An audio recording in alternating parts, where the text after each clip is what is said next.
The click of expensive heels echoed frantically across the marble floor of First National Bank. Rebecca Matthews' breathing came in short, panicked gasps as she hurried toward the exit, one hand protectively cradling her 6-month pregnant belly. Behind her, heavy footsteps followed with purposeful menace. "Rebecca, stop right there!" The commanding voice of her millionaire husband, Jonathan Pemberton III, cut through the afternoon bustle like a blade. Other customers turned to stare as Becca stumbled, her designer heels catching on the polished stone. She threw out her hands to break her fall, but Jonathan's grip found her arm first.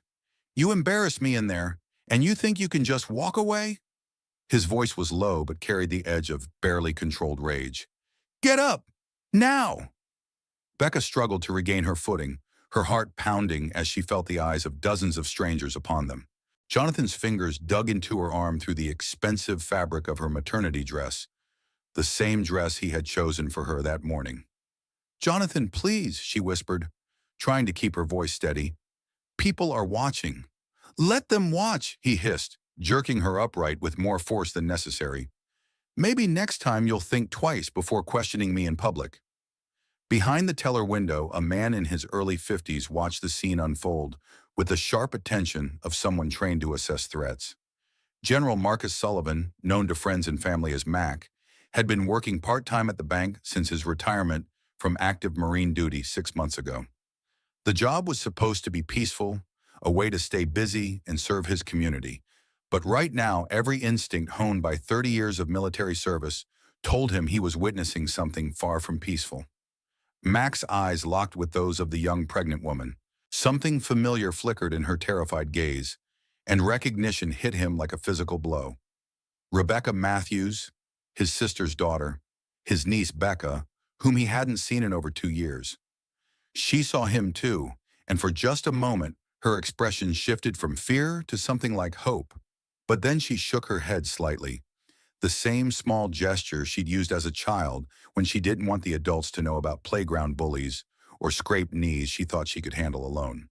"Ma'am, is everything all right?" Mac called out, stepping from behind the counter. His voice carried the authority of someone accustomed to being obeyed, but his tone remained gentle. Jonathan's head snapped toward him, and Mac saw the calculated assessment in the younger man's eyes. Designer suit, perfect hair, manicured nails, and the kind of smooth confidence that came from never having to worry about consequences. "Everything's fine," Jonathan replied with the practiced smile of someone used to managing public perception. "My wife just had a little dizzy spell. Pregnancy, you know how it is." Mac's trained gaze swept over Becca's appearance.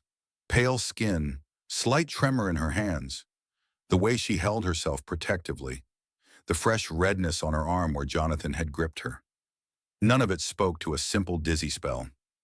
"Mrs. Matthews," Max said, using her maiden name deliberately, "would you like to sit down for a moment? We have a comfortable office where you could rest." Becca's eyes widened at the use of her maiden name. Jonathan's grip on her arm tightened almost imperceptibly. "That won't be necessary," Jonathan answered for her, his smile never wavering. "We were just leaving. Come along, Rebecca." But Elena Rodriguez, the bank manager, had been watching the exchange from her office doorway. As a divorced mother who had once worn similar bruises and made similar excuses, she recognized domestic violence when she saw it.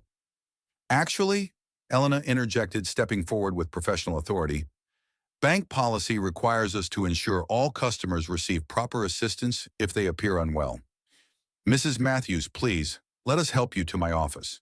Jonathan's mask slipped for just a fraction of a second, revealing the cold anger beneath.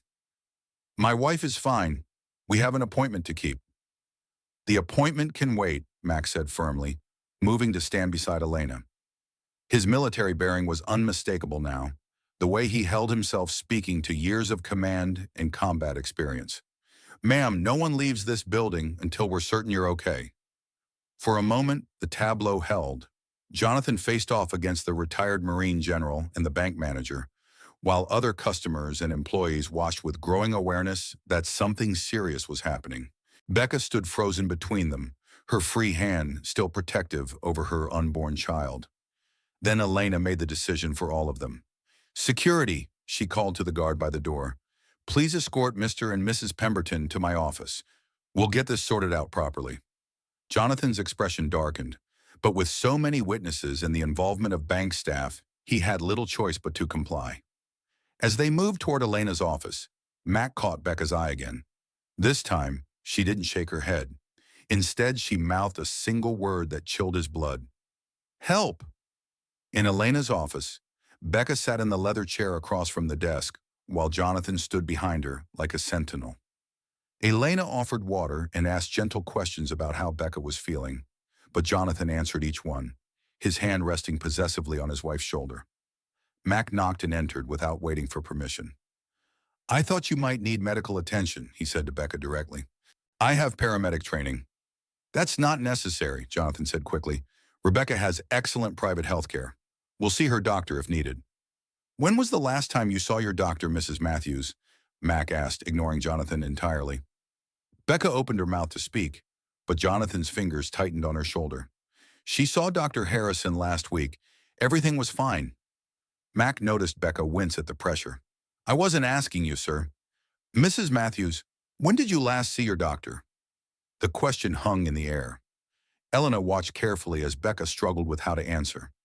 Jonathan's presence loomed over her, but something about Mac's steady, patient demeanor seemed to give her strength. I haven't seen Dr. Harrison in 3 weeks, she whispered. Jonathan said we couldn't afford the appointments anymore. Mac's eyebrows rose. The man standing before him was clearly wealthy, from his expensive suit to his designer watch. Can't afford medical care. There have been some business complications, Jonathan said smoothly. Nothing that concerns anyone here. Everything concerning my niece concerns me, Max said quietly. The word hit the room like a thunderbolt. Jonathan's face went white, then flushed with anger. Becca's head snapped up, hope flooding her features for the first time since Mac had seen her in the bank. Uncle Mac? She breathed. Hello, sweetheart, he said gently. It's been too long. Jonathan's carefully constructed facade cracked completely. You have no right to interfere in our marriage. Rebecca, we're leaving. Now. But Max stepped between them and the door.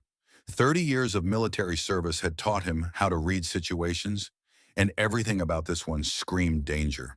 His niece was pregnant, isolated, and clearly afraid of her own husband.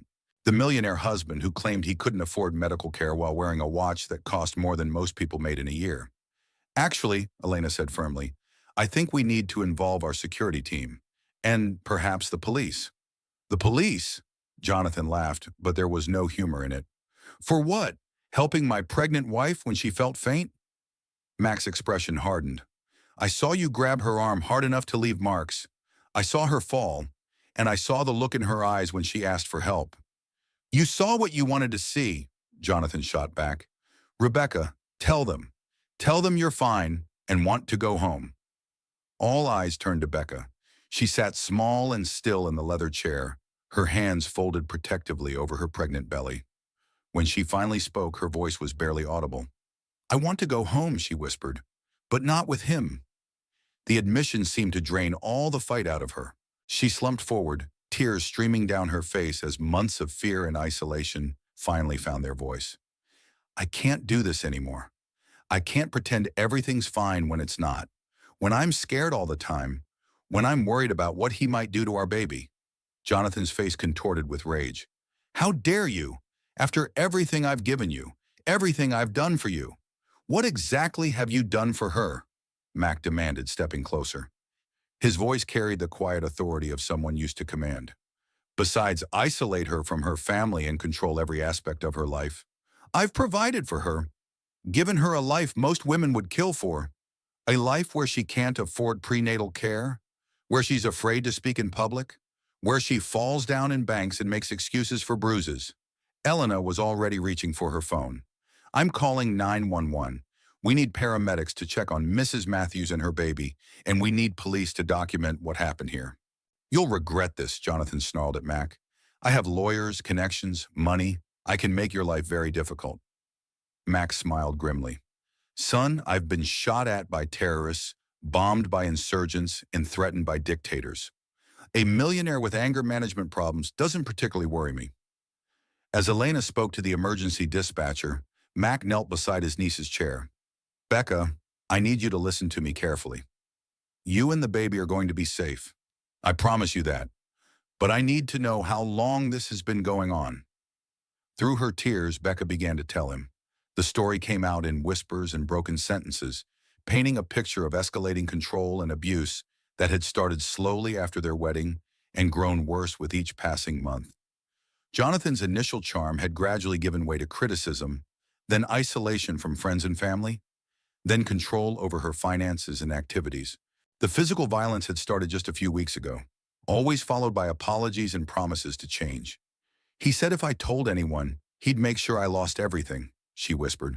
The house, the money, even the baby.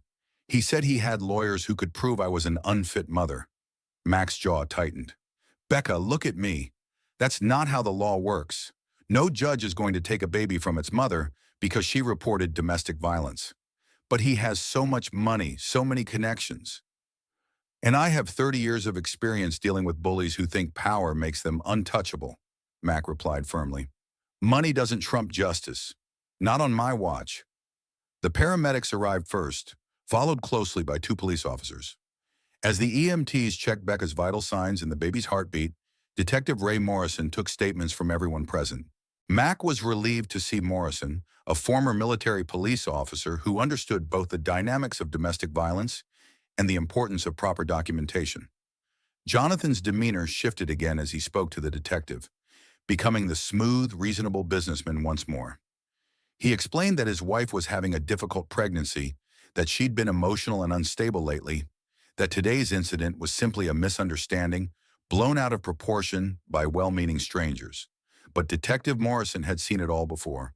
He photographed the finger-shaped bruises on Becca's arm, documented her statement about the fall and Jonathan's behavior, and noted the stark contrast between Jonathan's expensive appearance and his claims about not being able to afford medical care. Mr. Pemberton, Morrison said finally, I'm going to need you to stay away from your wife for the next 24 hours. She needs medical attention and time to rest without stress. You can't do that, Jonathan protested. She's my wife. We live together. I can and I am. It's called a cooling off period, and it's standard procedure in domestic disturbance calls. Mrs. Matthews will be staying elsewhere tonight.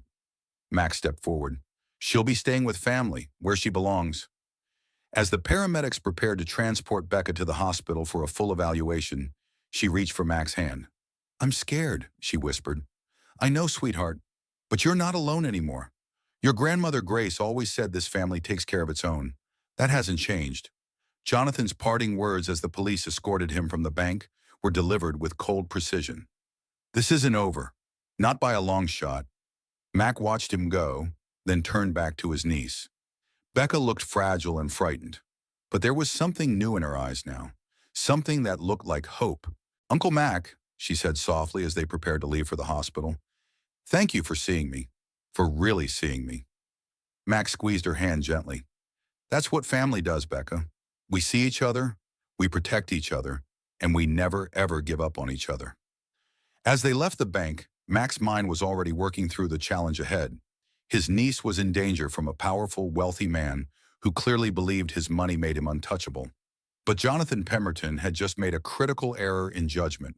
He'd threatened a Marine's family, and Mac hadn't spent 30 years in the Corps learning to back down from bullies, no matter how much money they had. The real fight was just beginning. The emergency room at Memorial Hospital buzzed with typical evening activity, but in Examination Room 3, an unusual family reunion was taking place. Mac sat beside the hospital bed where Becca rested, monitoring equipment tracking both her vital signs and the baby's heartbeat. Dr. Patricia Henley, a veteran emergency physician who had seen far too many cases like this one, finished reviewing the test results. The good news is that both you and the baby appear to be physically fine, Dr. Henley said gently to Becca. Your blood pressure is elevated, which is concerning given your pregnancy, but that's likely due to stress. The bruising on your arm is consistent with someone gripping you forcefully, but there doesn't appear to be any serious tissue damage. Becca nodded, still seeming dazed by the day's events. The baby's really okay. Strong heartbeat, normal movement patterns. But I am concerned about your overall well-being. Stress during pregnancy can have serious consequences for both mother and child. Mac leaned forward. Doctor, what do we need to know about keeping them both safe? Doctor. Henley closed the chart and sat down, her expression serious. Mr. Sullivan, domestic violence typically escalates during pregnancy. The incidents become more frequent and more severe. Today's public confrontations suggest we're dealing with someone who's losing control of the situation. What does that mean for Becca? It means she's in more danger now than she was yesterday. The abuser's mask has slipped in public. He's been exposed, and that often leads to desperate attempts to regain control. The words hung heavy in the room. Becca closed her eyes, one hand resting on her belly. I should have stayed quiet. Should have just gone home with him. No, Max said firmly. You did exactly the right thing. The dangerous thing would have been to continue pretending everything was fine. Dr. Henley nodded. Mrs. Matthews, I've been treating domestic violence cases for 20 years. Silence never makes it better. It only gives the abuser more time to escalate. Soft knock interrupted them. Elena Rodriguez peered around the door. I hope it's okay that I came. I wanted to make sure you were all right. Of course, Max said, standing to offer her a chair. Elena, this is my niece, Rebecca Matthews. Becca, Elena is the bank manager who helped us today. Elena took Becca's hand gently. How are you feeling, dear? Confused, Becca admitted. This morning I was living one life, and now everything's different. I don't even know where I'm going to sleep tonight. Mac and Elena exchanged glances. It was Elena who spoke first. I might be able to help with that. I know this situation better than you might think. She rolled up her sleeve, revealing a faded scar that ran from her wrist to her elbow. My ex-husband gave me this with a broken beer bottle, told me if I ever left him, he'd finish the job. Becca's eyes widened. Elena continued quietly. That was 8 years ago. It took me 3 attempts to finally get away from him, and I only managed it because people like your uncle helped me see that I deserved better. What happened to him? Becca asked. Prison eventually, but only after he violated multiple restraining orders and escalated to stalking and property destruction. Men like that don't just accept losing control. Mac's expression darkened. Are you saying Jonathan won't let this go? Elena nodded grimly. Men with money and power are often worse than regular abusers. They have resources to make victims' lives miserable in ways that don't leave physical evidence. Legal harassment, financial manipulation, social isolation through their networks. Dr. Henley interjected, which is why we need to be very strategic about the next steps. Mrs. Matthews, do you have somewhere safe to stay? Somewhere he can't find you or pressure you to return? Becca shook her head. All our friends are his friends. Our house, our cars, everything is in his name. I don't even have access to our bank accounts anymore. He said it was for tax purposes, but now I realize he was isolating you financially, Mac finished. Classic control tactic. I have a house, Elena offered suddenly. Well, a rental property that's empty right now. It's in my maiden name, completely disconnected from the bank or anything your husband would know about. You could stay there while we figure out longer-term solutions. Max studied Elena carefully. Why would you do that for someone you just met? Elena's smile was sad but determined. Because 8 years ago, a stranger offered me the same thing. A prosecutor named Catherine Walsh, who was handling my ex-husband's case. She let me stay in her guest house for 2 months while I got back on my feet. She said women helping women was the only way to break the cycle. Judge Walsh? Mac asked, recognition dawning. Family court judge Catherine Walsh? You know her? Mac nodded slowly. She handled the custody case for one of my Marines whose ex-wife was trying to use their kids as weapons. Judge Walsh was the one who saw through the manipulation and protected those children. She's good people. Dr. Henley was writing notes in Becca's chart. I'm going to recommend that you stay somewhere secure for at least the next week. Your blood pressure needs monitoring, and you need stress reduction for the baby's sake. I'm also going to prescribe some prenatal vitamins and schedule you with our obstetrics department for a full evaluation. I can't afford all that, Becca whispered. Jonathan controls all our money, and I don't have health insurance in my own name. Don't worry about that right now, Max said firmly. We'll figure out the financial details later. Elena leaned forward. Actually, there might be a way to address the insurance issue. Banks have victim assistance programs for customers affected by domestic violence. It includes temporary health coverage and legal aid referrals. Mac raised an eyebrow. Is that standard for all banks? No, Elena admitted, but I implemented it at our branch after my own experience. The corporate office approved it as a community outreach program. As the evening wore on, the three adults worked together to create a safety plan for Becca. Elena would drive her to the rental house, which was located in a quiet neighborhood 20 minutes from the city center. Mac would follow to help her get settled and ensure the location was secure. Dr. Henley provided emergency contact information and scheduled a follow-up appointment for the next week. But as they prepared to leave the hospital, Becca suddenly gripped Mac's arm. I need to tell you something else. Something I haven't told anyone. Mac sat back down. What is it, sweetheart? This isn't the first time Jonathan's been physical. The fall at the bank, that was the third time he's pushed me this month. And there have been other incidents. Grabbing, shaking, blocking doorways so I can't leave rooms. He's careful not to leave marks where people would see them. Elena and Mac exchanged grim looks. Dr. Henley returned to the bedside. Mrs. Matthews, I need to document this properly. Can you tell me about the other incidents? Through tears, Becca described a pattern of escalating abuse that had begun shortly after their first wedding anniversary. Jonathan's behavior had grown progressively worse, but he was clever about it. The physical incidents always happened in private, always followed by apologies and expensive gifts. He'd convinced her that it was her fault, that she was too sensitive, that she needed to be more understanding of the pressure he was under with his business. He made me feel like I was crazy, she whispered. Like I was imagining things or making them worse than they were. That's called gaslighting, Elena said gently. It's a form of psychological abuse designed to make you question your own reality. Mac felt anger burning in his chest, but he kept his voice calm and steady. Becca, none of this is your fault, and you're not crazy. You're the victim of a carefully planned campaign of abuse. Dr. Henley finished her notes. I'm required by law to report this to the authorities as suspected domestic violence. Detective Morrison will receive a copy of my findings, which will support any legal action you decide to pursue. As they finally prepared to leave, Becca asked quietly, Uncle Mac, why didn't I see you at family gatherings? Grandma Grace always asks about you. Mac's expression grew troubled. Becca, I need to be honest with you. I stopped coming to family events because of Jonathan. What do you mean? The first time I met him, about 6 months after your wedding, something felt off. He was charming, polite, said all the right things. But there were little signs. The way he spoke for you, the way he steered conversations away from your opinions, the way he positioned himself physically to control your movements. Becca stared at him. Why didn't you say anything? I tried gently. I asked you privately if you were happy, if everything was okay.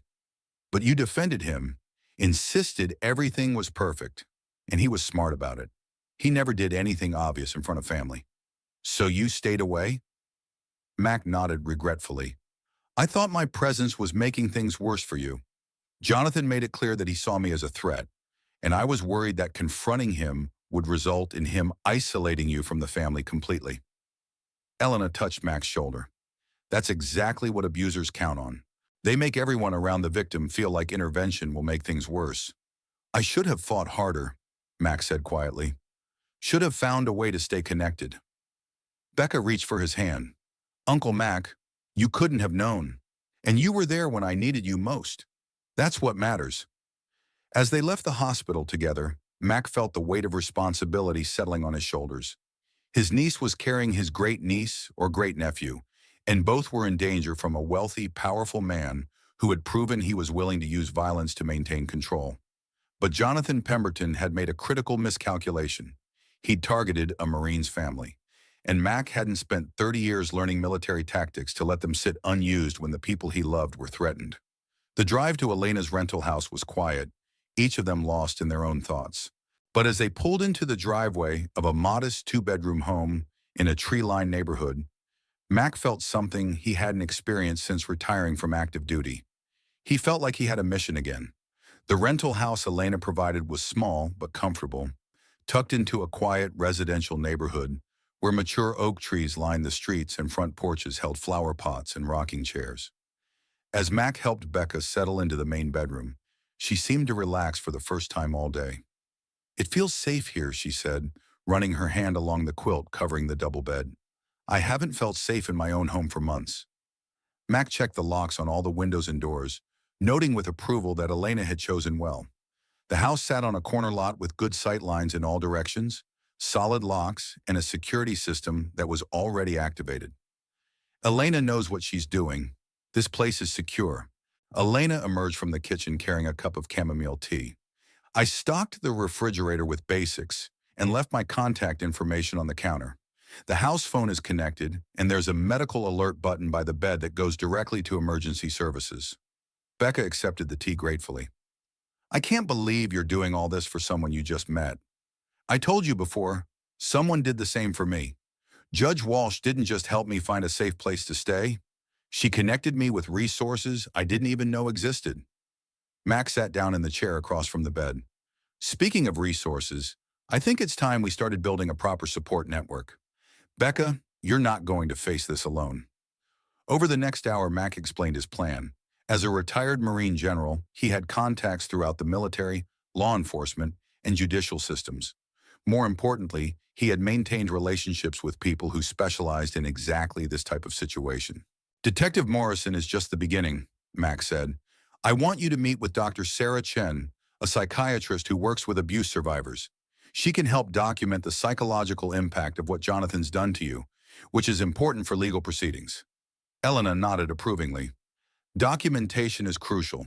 Abusers are often very good at appearing normal in public, so you need professionals who know how to identify and record the real impact." "I'm also going to contact Judge Walsh," Matt continued. "If Jonathan tries to use the legal system to harass you, we need someone who understands the dynamics of domestic violence cases." Becca set down her teacup with shaking hands. "This all sounds so official, so permanent. What if I'm wrong? What if I'm overreacting?" Mac's expression grew serious. "Becca, look at me. You're 6 months pregnant, and your husband pushed you down in public. You have bruises from where he grabbed you, and you just told us about months of escalating abuse. You're not overreacting. You're finally reacting appropriately." Elena sat on the edge of the bed. "I know it's overwhelming. When I first left my ex-husband, I kept thinking I should go back, that maybe I was making things worse. But the fear you feel about his reaction, that's your instincts telling you the truth about how dangerous he really is." Max stood and began pacing, his military mind already working through contingencies. "Tomorrow I'm going to make some calls. I want to know everything about Jonathan Pemberton's business dealings, his legal history, his financial situation. Men like him usually have vulnerabilities they try to hide." "What kind of vulnerabilities?" Becca asked. "Financial irregularities? Tax issues? Business partners with complaints? Previous legal troubles that were settled quietly?" "Wealthy abusers often use their money to make problems disappear, but that creates a paper trail." Elena looked intrigued. "You think he's done this before?" Mac nodded grimly. "Abusers rarely start with their current victim. There are usually ex-girlfriends, former employees, business associates who have stories to tell. We just need to find them and give them a safe way to speak up." As if summoned by their conversation, Mac's phone rang. The caller ID showed Detective Morrison's number. "Mac, I've got some information you need to hear," Morrison said without preamble when Mac answered. "Can you talk privately?" Mac stepped outside onto the front porch. "What did you find?" "Jonathan Pemberton has been on our radar before. 3 years ago, his ex-wife filed a domestic violence complaint, but dropped it the next week. 2 years ago, a former employee filed a workplace harassment complaint, but settled out of court with an NDA. Last year, there was a neighbor complaint about loud arguments and what sounded like someone being physically assaulted, but no one would make an official statement." Mac's jaw tightened. "So he has a pattern. A clear pattern, but he's smart about it. Good lawyers, quick settlements, NDAs, and enough money to make problems go away before they become public record." "What about the ex-wife? Amanda Brooks Pemberton reverted to her maiden name after the divorce. She's a lawyer now, works for a nonprofit that helps domestic violence victims. I'm guessing she found her calling after her own experience." Mac felt a spark of hope. "Think she'd be willing to talk to Becca?" "I already reached out. She wants to meet with both of you tomorrow. Says she's been waiting 3 years for someone to ask the right questions about Jonathan Pemberton. After Mac hung up and returned to the house, he shared Morrison's findings with Becca and Elena. Becca's reaction was a mixture of relief and fear. "I'm not the only one," she whispered. "I'm not crazy, and I'm not the first." Elena squeezed her hand. "That's both good news and bad news. Good because it proves you're not imagining things. Bad because it means Jonathan is very experienced at this." Max sat back down, his expression thoughtful. "Actually, I think it's all good news. Experience makes people confident, and confidence makes them careless. He's probably using the same playbook he used on his ex-wife, which means we can predict his moves." They spent the next hour discussing practical safety measures. Mac would drive Becca to all appointments and meetings until they had a better sense of Jonathan's response to the day's events. Elena would coordinate with the bank's victim assistance program to help with immediate financial needs. They established a check-in schedule so that someone would know where Becca was at all times. As the evening grew late, Elena prepared to leave. "I'll pick you up at 10 tomorrow morning for your doctor's appointment. Mac will meet us there." After Elena left, Mac helped Becca review the security features of the house one more time. The medical alert button, the security system, the predetermined escape routes if needed. It felt surreal, planning for danger while surrounded by the cozy domesticity of floral curtains and family photos left by the previous tenant. "Uncle Mac," Becca said as she prepared for bed, "what if he finds me here? What if he gets angry and does something worse?" Mac met her eyes steadily. "Becca, I want you to understand something about bullies. They prey on people who they think are alone and defenseless. Jonathan has been operating under the assumption that you had no one to turn to, no one who would fight for you. But now I do. Now you have me. You have Elena, Detective Morrison, Dr. Henley, and tomorrow you'll meet Amanda and Judge Walsh. That's not just a support network, sweetheart. That's a battle formation." Becca managed a small smile. "You make it sound like a military operation." Mac's expression grew serious. "In a way it is. Jonathan has been waging a campaign against you for months, using psychological warfare to break down your defenses and isolate you from reinforcements. But now the tables have turned. Now we're the ones with superior intelligence, better resources, and stronger alliances. What happens next? Next we go on the offensive, but carefully, strategically, and with overwhelming force. Jonathan Pemberton thinks his money makes him untouchable. He's about to learn that there are some things money can't buy." As Mac prepared to leave for his own home, Becca caught his sleeve. "Thank you for believing me, for seeing what was really happening." Mac squeezed her hand gently. "That's what family does, Becca. We see each other, we protect each other, and we never give up. Your grandmother taught me that, and now I'm teaching it to you." After Mac left, Becca lay in the unfamiliar bed, one hand resting on her growing belly. For the first time in months, she felt something that had been absent from her life for so long, she'd almost forgotten what it felt like. Hope. Outside, Max sat in his truck for several minutes before starting the engine. He pulled out his phone and began scrolling through his contacts. Tomorrow would bring meetings with Amanda Brooks Pemberton and Judge Walsh. But tonight he had calls to make to old friends in the military justice system, former colleagues who specialized in investigations, and retired Marines who understood that some battles were worth fighting regardless of the odds. Jonathan Pemberton had money, connections, and a history of making his problems disappear, but he'd never faced a Marine general whose family was under threat. The law office of Amanda Brooks Pemberton occupied the ground floor of a restored Victorian house in the historic district, its cheerful yellow exterior and flower boxes presenting a stark contrast to the serious work conducted inside. Mac and Becca arrived precisely at 9 a.m., having spent the morning reviewing safety protocols and discussing what questions to ask Jonathan's ex-wife. Amanda met them at the door herself, a petite woman in her mid-30s with auburn hair and intelligent green eyes. She wore a professional Navy suit, but Mac noticed the way she positioned herself to maintain clear sightlines to all exits. The same hypervigilance he'd observed in combat veterans. "Mrs. Matthews, General Sullivan, please come in. I've cleared my morning schedule so we can talk without interruption." Her office was warm and welcoming, with soft lighting and comfortable chairs arranged in a conversation area, rather than the intimidating desk setup typical of most law offices. On the walls hung certificates and awards from domestic violence organizations, along with photos of women and children Amanda had helped over the years. Before we begin, Amanda said as they settled into chairs, I want you to know that everything we discuss is protected by attorney-client privilege. Even though you're not officially my client, you can speak freely without worrying about anything being used against you later. Becca nodded nervously. Detective Morrison said you were married to Jonathan before me. Amanda's expression grew serious. For 3 years.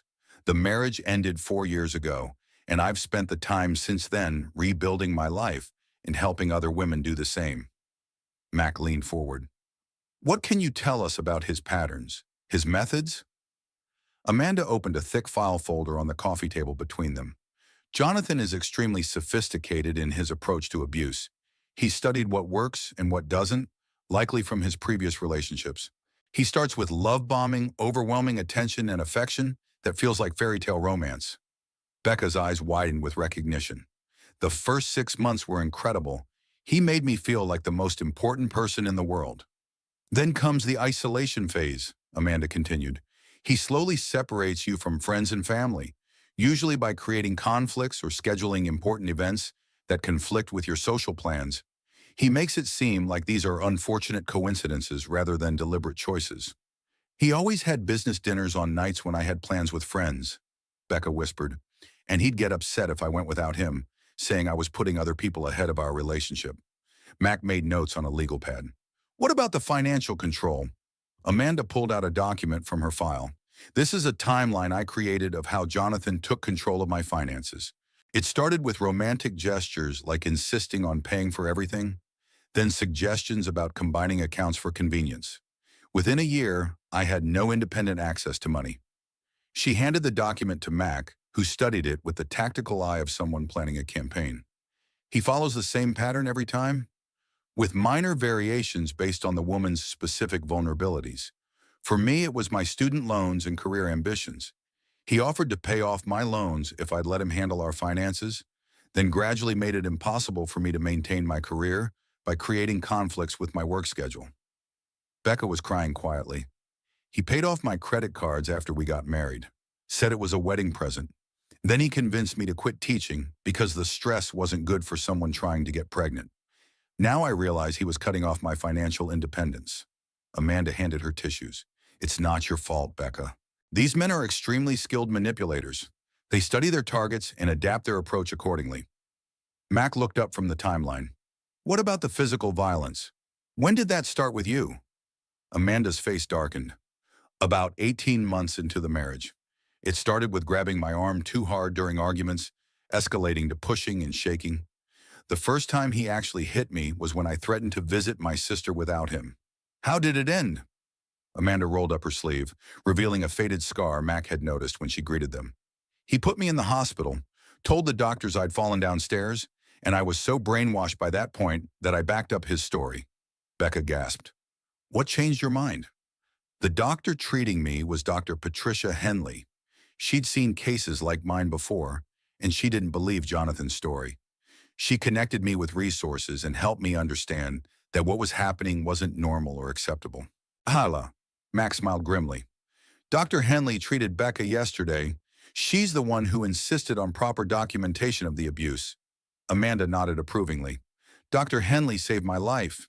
She connected me with Judge Catherine Walsh, who helped me navigate the legal system safely. We're meeting with Judge Walsh this afternoon, Max said.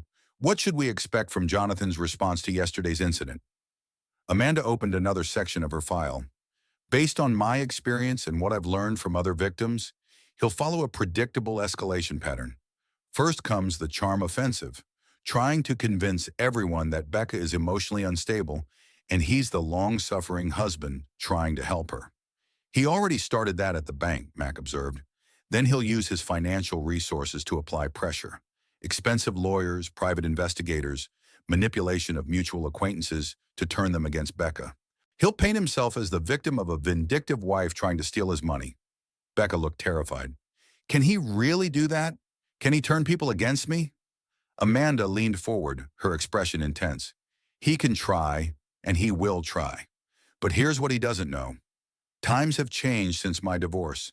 There's much more awareness about domestic violence now, better legal protections, and stronger support networks. Max studied the documents Amanda had shared. What about his business dealings? Any vulnerabilities there? Amanda's smile turned predatory. Now that's where things get interesting. Jonathan's real estate empire isn't as solid as he pretends. He's leveraged to the hilt, and several of his recent projects are underwater. He owes significant money to some very unforgiving creditors. Meaning, meaning his threats about expensive lawyers and unlimited resources might be more bluff than substance.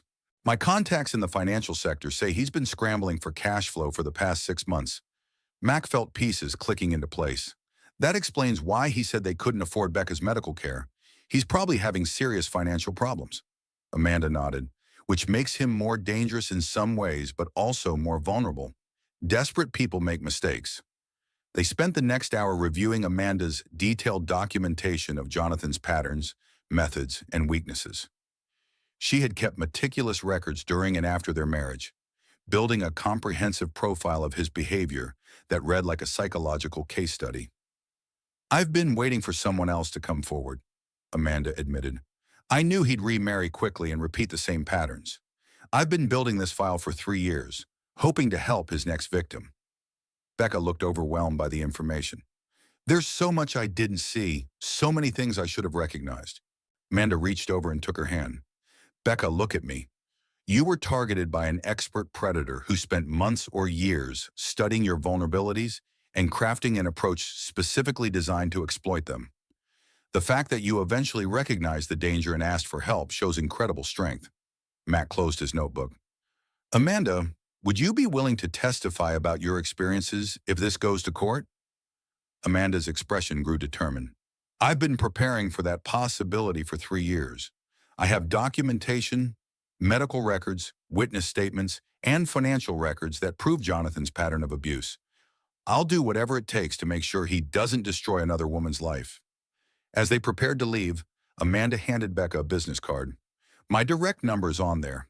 Call me anytime, day or night, if you need someone who understands exactly what you're going through." In the parking lot, Mac and Becca sat in his truck processing the information they learned. Becca seemed both relieved and overwhelmed. "She's so strong," Becca said quietly. "She survived Jonathan and turned her experience into a way to help other people." Mac started the engine. "That's what survivors do, Becca. They take their pain and turn it into power to protect others. Do you think I'll ever be that strong?" Mac looked at his niece, seeing past the fear and vulnerability to the determination that had brought her this far. "Sweetheart, you already are. You're 6 months pregnant, trapped in an abusive marriage to a wealthy, powerful man, and you still found the courage to ask for help. That's not weakness. That's incredible strength." As they drove toward their appointment with Judge Walsh, Mac's phone rang. Detective Morrison's name appeared on the display. "Mac, we've got a problem," Morrison said without preamble. "Jonathan Pemberton filed a complaint this morning, claiming Becca stole money from their joint account and is trying to extort him. He's also alleging that she's mentally unstable and poses a danger to their unborn child." Mac pulled into a parking lot to focus on the call. "What kind of complaint?" "He went to a different precinct, one where he has connections, and filed reports for theft, fraud, and endangering the welfare of a child. He's demanding that she be arrested and forced to undergo psychiatric evaluation." Becca could hear enough of the conversation to understand what was happening. Her face went white with terror. "He's doing exactly what Amanda said he would do." Mac's expression hardened. "Morrison, what are our options?" "Judge Walsh has been expecting this. She's prepared to issue a protective order that will supersede any complaints filed by Jonathan. But we need to move fast. We're on our way to see her now." After Mac hung up, he turned to Becca. "This is what Amanda warned us about. Jonathan's using the system to try to regain control." Becca was shaking. "What if they believe him? What if they really do think I'm mentally unstable?" Mac reached over and squeezed her hand. "Becca, look at me. We have Dr. Henley's medical report documenting your injuries. We have Detective Morrison's incident report from yesterday. We have Amanda's testimony about Jonathan's patterns. And now we have Judge Walsh, who Amanda says understands these cases better than anyone. But he has money, connections. And we have the truth," Max said firmly. "Amanda survived this and built a new life. You're going to survive this too. But right now, we need to get to Judge Walsh and make sure Jonathan's lies don't get any traction in the legal system." As they drove toward the courthouse, Mac's mind was already working through contingencies. Jonathan's counterattack had begun exactly as Amanda predicted, but they weren't the unprepared victims he expected to face. This time, he was facing opponents who knew his playbook. Judge Catherine Walsh's chambers reflected 30 years of legal experience and a deep understanding of human nature. The walls displayed her law degree alongside photos of the hundreds of families she'd helped through difficult divorces and custody battles. As Mac and Becca entered, the 61-year-old judge rose from behind her desk with the bearing of someone accustomed to making life-changing decisions. "General Sullivan, Mrs. Matthews, please sit down. I've been reviewing the materials Detective Morrison sent over, and I understand we have an urgent situation developing." Judge Walsh moved to a conference table where several files were already spread out. Mac noticed she'd arranged the seating so that Becca would have her back to a wall and clear sight lines to the door, the same consideration Amanda had shown in her office. "Mrs. Matthews, I want you to understand that what I'm about to tell you may be frightening, but knowledge is power in situations like this. Your husband filed several complaints this morning at the downtown precinct, where he has cultivated relationships with certain officers over the years." Becca's hands trembled as she folded them over her pregnant belly. "What kind of complaints?" Judge Walsh consulted her notes. "Theft of marital funds, fraud related to medical expenses, and endangering the welfare of an unborn child due to alleged mental instability. He's also filed for an emergency protective order claiming you've threatened him." Mac's expression darkened. "All lies designed to paint Becca as the aggressor." "Sophisticated lies," Judge Walsh corrected. "Mr. Pemberton has clearly done this before. The complaints are crafted to exploit common misconceptions about domestic violence and to use the legal system as a weapon against his victim." Becca looked between them desperately. "Can he really have me arrested? Can he take my baby?" Judge Walsh leaned forward, her voice gentle but firm. "Mrs. Matthews, I need you to listen carefully. These are scare tactics designed to force you to return to him voluntarily rather than face legal consequences.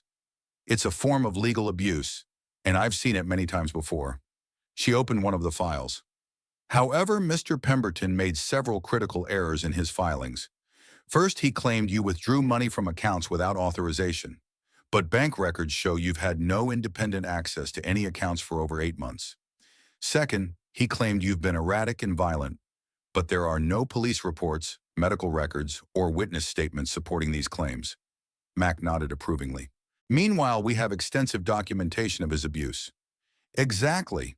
Dr. Henley's medical report, Detective Morrison's incident report, photographs of your injuries, and witness statements from bank employees all contradict Mr. Pemberton's version of events." Judge Walsh stood and moved to her desk, returning with a document. "I'm issuing an emergency protective order that will prevent Mr. Pemberton from contacting you directly or indirectly, coming within 500 feet of your current residence, or accessing any shared assets until we can hold a full hearing." Becca's eyes widened. "You can do that?" "I can and I am. The protective order supersedes any complaints he filed and ensures your safety while we sort through the legal complexities." Mac studied the document. "What about his allegations of theft and fraud?" "I've already spoken with the district attorney's office. Given the clear evidence of domestic violence and the suspicious timing of Mr. Pemberton's complaints, they're treating his allegations as potential legal harassment rather than legitimate criminal matters." Judge Walsh returned to her seat. "Mrs. Matthews, I need you to understand that this is likely to get worse before it gets better. Men like your husband don't accept losing control easily, especially when they have resources to fight back." As if summoned by her words, Mac's phone began ringing. The caller ID showed an unknown number. "Don't answer it," Judge Walsh advised. "All communication should go through legal channels now." The phone stopped ringing, then immediately started again. Then Becca's phone began buzzing with text messages. Judge Walsh nodded grimly. "It's starting. He's going to try to overwhelm you with contact attempts, making each one seem innocent, while the cumulative effect is harassment." Mac powered off both phones. "What's our next step?" "We document everything. Every phone call, every text message, every attempt at contact becomes evidence of violation of the protective order." Judge Walsh opened another file. I've also been in contact with Amanda Brooks Pemberton. She's provided extensive documentation of Mr. Pemberton's patterns from their marriage. Combined with the current evidence, we have a strong case for extending the protective order and pursuing criminal charges. Over the next hour, Judge Walsh explained the legal process ahead. There would be a hearing within 10 days where Jonathan could contest the protective order. Until then, he was legally prohibited from any contact with Becca or attempts to access their shared resources. Judge Walsh, Becca asked quietly, what if he doesn't follow the order? What if he comes to the house where I'm staying? Then he'll be arrested immediately. Violation of a protective order is a criminal offense, especially when it involves a pregnant woman. Mac leaned forward. Judge, based on your experience, what should we expect from Jonathan's legal team? Judge Walsh's expression grew serious. They'll try to paint Mrs. Matthews as an unstable gold digger who married Mr. Pemberton for his money and is now trying to extort him through false abuse allegations. They'll claim the pregnancy was planned to trap him financially. Becca gasped. That's not true. I loved him. I thought he loved me. I know, dear. But they'll use Mr. Pemberton's wealth and social standing to suggest that someone like him would never need to abuse anyone because he could have any woman he wanted. Mac's jaw tightened. Classic victim-blaming tactics. Unfortunately, yes. They'll also try to exclude evidence from his previous marriage, claiming it's irrelevant to the current case. That's where Amanda's documentation becomes crucial. As they prepared to leave, Judge Walsh handed Becca a folder containing copies of all the legal documents. Mrs. Matthews, I want you to remember that the legal system can be intimidating, but you're not facing it alone. You have advocates who understand exactly what you're going through. In the courthouse parking lot, Mac and Becca sat in his truck reviewing the protective order. The legal language was complex, but the essential message was clear. Jonathan was now legally prohibited from contacting or approaching Becca. I can't believe it's real, Becca said, staring at the document. For the first time in months, I have legal protection from him. Mac started the engine. It's real, but it's also just the beginning. Jonathan's not going to accept this quietly. As if to prove his point, Mac's phone immediately began ringing again when he turned it back on. This time, the caller ID showed Jonathan's name directly. He's already violating the order, Mac observed, letting the call go to voicemail. Becca's phone also lit up with messages. He's texting me constantly, saying he loves me, that this is all a misunderstanding, that I'm hurting our baby by keeping us apart. Mac drove toward Elena's rental house, his mind working through the implications. Save all of those messages, but don't respond. Every contact attempt is evidence of violation.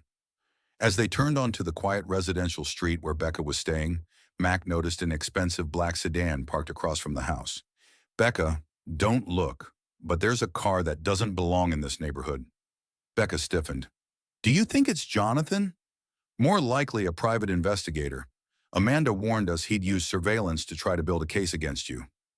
Mac parked in the driveway and walked around to help Becca from the truck, making sure to position himself between her and the sedan. As they approached the front door, the sedan's engine started and it drove slowly away. Inside the house, they found Elena waiting with a concerned expression.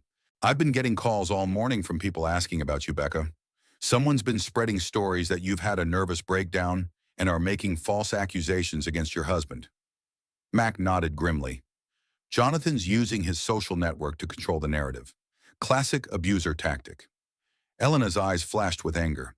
Several of my co-workers at the bank received calls from someone claiming to be conducting a background check on bank employees who might have been involved in filing false reports. He's trying to intimidate witnesses, Mac realized. That's another violation we can document. As the afternoon wore on, the harassment campaign intensified. Phone calls to family members claiming Becca was mentally unstable. Social media posts suggesting she was a gold digger trying to extort money from her successful husband. Flowers delivered to the rental house with cards begging her to come home.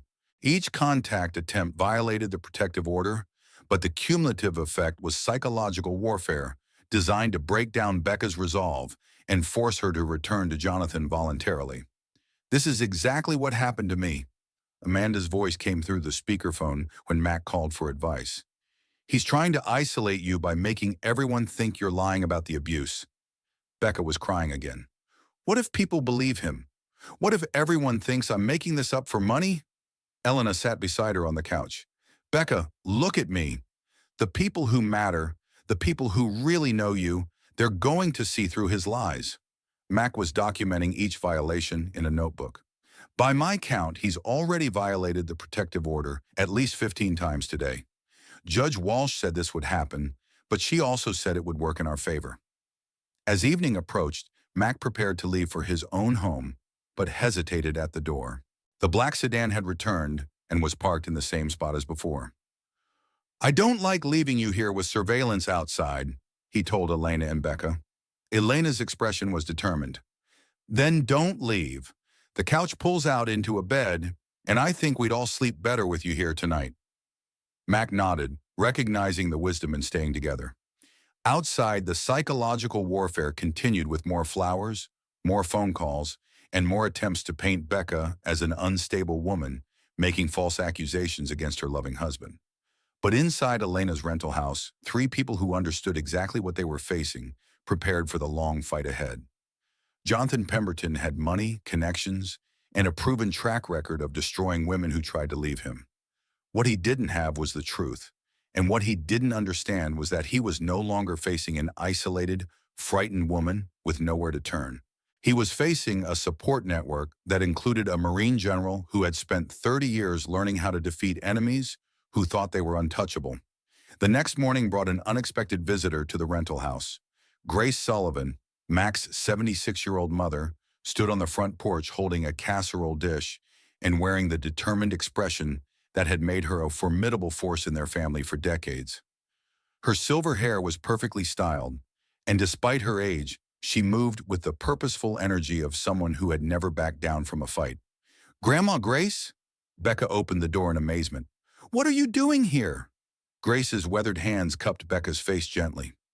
Did you think I wouldn't come when my great-grandbaby and great-grandmama needed me? Mac called me last night and told me what's been happening. Mac emerged from the kitchen where he'd been reviewing legal documents with Elena. Mom, I told you I'd come get you later today. Oh. Grace waved dismissively at her son. Marcus James Sullivan, I've been taking care of myself longer than you've been alive. I took 3 buses and a taxi to get here because some fights are too important to wait for convenient transportation. Elena helped Grace with her coat and the casserole dish. Mrs. Sullivan, it's wonderful to meet you. I'm Elena Rodriguez. Grace studied Elena with sharp, intelligent eyes. You're the bank manager who helped my granddaughter. Mac told me about your kindness. I just did what anyone should do. Grace's smile was knowing. Dear, in my experience, very few people do what they should do when it matters most. Thank you for being one of the exceptions. As they settled in the living room, Grace's presence seemed to change the entire atmosphere of the house. Her calm strength and obvious love for Becca provided a stability that had been missing since the crisis began. Now then, Grace said, taking Becca's hands in hers, I want you to tell me everything, and I mean everything, starting from the beginning. Over the next hour, Becca told her story again, this time to someone who had known and loved her since birth. Grace listened without interruption, occasionally nodding or squeezing Becca's hands, her expression growing more serious as the details emerged. Grandma Grace, Becca concluded, I feel so stupid for not seeing it sooner, for letting it get this bad. Grace's voice carried the authority of 7 decades of life experience. Rebecca Ann, you listen to me carefully. There is nothing stupid about being targeted by a predator who spent months studying your weaknesses and carefully crafting an approach designed to exploit your natural capacity for love and trust. Mac looked surprised. Mom, that's exactly what Amanda told us yesterday. Grace's expression grew distant, because some lessons are learned the hard way and passed down through generations of women who survived what should have killed them. Elena leaned forward. Mrs. Sullivan, it sounds like you're speaking from experience. Grace was quiet for a long moment, then nodded slowly. Before I married Mac's father, I was married to another man, Thomas Mitchell. Handsome, charming, came from a good family. Everyone thought I was the luckiest girl in town. Becca's eyes widened. You were married before Grandpa Frank? For 2 years. 2 years of walking on eggshells, making excuses for bruises, and believing it was my fault when he lost his temper. Grace's voice was steady but carried the weight of old pain. This was 1968, remember? There were no shelters, no support groups, no legal protections. A woman who left her husband was considered a failure. Max stared at his mother. I never knew any of this. Grace smiled sadly at her son. There were many things your generation didn't need to know. But this girl needs to know she comes from a line of survivors. Elena was taking notes, her own experience with abuse making her understand the significance of what Grace was sharing. How did you get away from him? Thomas made a critical mistake. He decided that intimidating me wasn't enough anymore. He wanted to control my entire family, including my younger sister Margaret. When he threatened her, something in me changed. Grace stood and moved to the window, looking out at the quiet street. I realized that I could accept being hurt, but I couldn't accept him hurting anyone else I loved. That's when I found my strength. Becca was crying quietly. What did you do? I planned, carefully, secretly, for months. I saved money from the household account, 25 cents at a time. I contacted my cousin in another state who offered me a place to stay. I documented his violence in a diary that I hid at my sister's house. Max's voice was filled with respect. You built a case against him. Grace nodded. When I finally left, it wasn't in panic or desperation. It was a strategic withdrawal executed with military precision. I had evidence, resources, and a plan. Thomas never saw it coming because he'd underestimated the woman he thought he'd broken. She returned to sit beside Becca. 6 months later, I met your grandfather Frank at a church social. He was the kindest, gentlest man I'd ever known. When I told him about Thomas, he said something I'll never forget. What? Becca whispered. Grace's voice grew warm with memory. He said, Grace, surviving that took incredible strength. Now let me spend the rest of my life making sure you never have to be that strong again. Elena wiped away tears. That's beautiful. Frank kept that promise for 47 years until the day he died. But the strength I found when I left Thomas, that never went away. It just found new purposes. Mac looked at his mother with new understanding. Is that why you always insisted that family comes first? Why you taught us to protect each other? Grace nodded. Because I know what happens to people who have nowhere to turn. I know what it feels like to face danger alone. No member of this family will ever face that if I have anything to say about it. She reached into her purse and pulled out a thick manila envelope. Which brings me to the real reason I came here today. Mac frowned. What's that? Grace's smile turned predatory. Information about Jonathan Pemberton that I've been gathering for the past 6 months. The room fell silent. Elena was the first to speak. 6 months? But how did you know? Because I'm not as old and foolish as people think. When Becca stopped coming to family gatherings, when she made excuses every time I called, when her voice changed and she sounded like she was walking on eggshells, I recognized the signs. Max stared at his mother in amazement. You've been investigating Jonathan? Grace opened the envelope and spread documents across the coffee table. I may be 76 years old, but I still have friends in this town. Friends who work at banks, insurance companies, law offices, and government agencies. Friends who remember favors I did for them over the decades. The documents were extensive. Financial records showing Jonathan's business troubles, legal documents from his first marriage, complaints from former employees, and medical records from his ex-wife's hospital visits. Grandma Grace, Becca breathed, how did you get all this? Dear, when you've lived as long as I have and helped as many people as I have, you learn that information is just another form of currency. And I've been very good at investing in relationships over the years. Elena studied the financial documents. These show he's been hiding assets and manipulating his business accounts to avoid paying proper support to his ex-wife. Mac examined legal papers. And these complaints from former employees paint a picture of workplace harassment and intimidation. Grace nodded with satisfaction. Jonathan Pemberton thinks he's very clever, using his money and connections to make problems disappear. But he's never dealt with a network of older women who've learned to protect each other. She pointed to one particular document. That's a psychological evaluation from his first divorce proceedings. The court-appointed psychologist identified clear patterns of narcissistic abuse and recommended supervised visitation with any future children. Becca's hands shook as she read the evaluation. He's done this before. Everything he did to me, he did to Amanda too. And he'll do it to the next woman if we don't stop him now, Grace said firmly. But this time is different because this time he's not facing an isolated victim. He's facing our entire family. Mac gathered the documents carefully. Mom, this is incredible. Judge Walsh and Detective Morrison need to see all of this. Grace's expression grew serious. They will. But first, I want Becca to understand something important. She took her granddaughter's hands again. Sweetheart, you didn't fail at marriage. You didn't make poor choices. You were targeted by a predator who has spent years perfecting his methods. The fact that you survived and asked for help shows incredible courage. But I stayed so long. I made excuses for him. Grace's voice was gentle but firm. I stayed with Thomas for 2 years, making the same excuses, believing the same lies. That doesn't make us weak, Becca. It makes us human. The strength isn't in never falling down. The strength is in getting back up and deciding to fight. Elena was organizing the documents.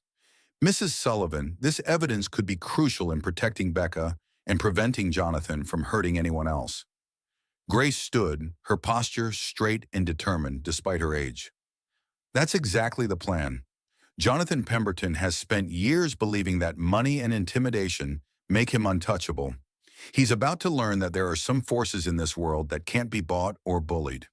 Mac looked at his mother with profound respect. Mom, why didn't you ever tell us about your first marriage? Grace's smile was sad but wise. Because, my dear son, there's a difference between the stories we tell to inspire and the weapons we keep hidden for when they are needed most. Today, Becca needs both the inspiration and the weapons. As afternoon turned to evening, the four of them worked together to organize Grace's evidence and plan their next moves. Judge Walsh would receive copies of all documents. Detective Morrison would get the financial evidence. Amanda would help them understand how to use the psychological evaluation in legal proceedings.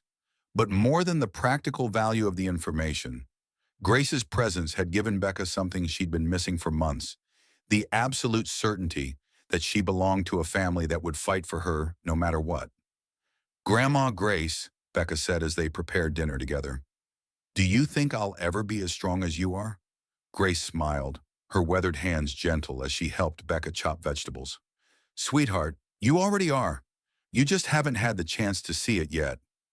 Outside, the black sedan had returned to its surveillance position. But inside Elena's rental house, 4 people who understood exactly what they were facing continued building the case that would finally hold Jonathan Pemberton accountable for decades of abuse.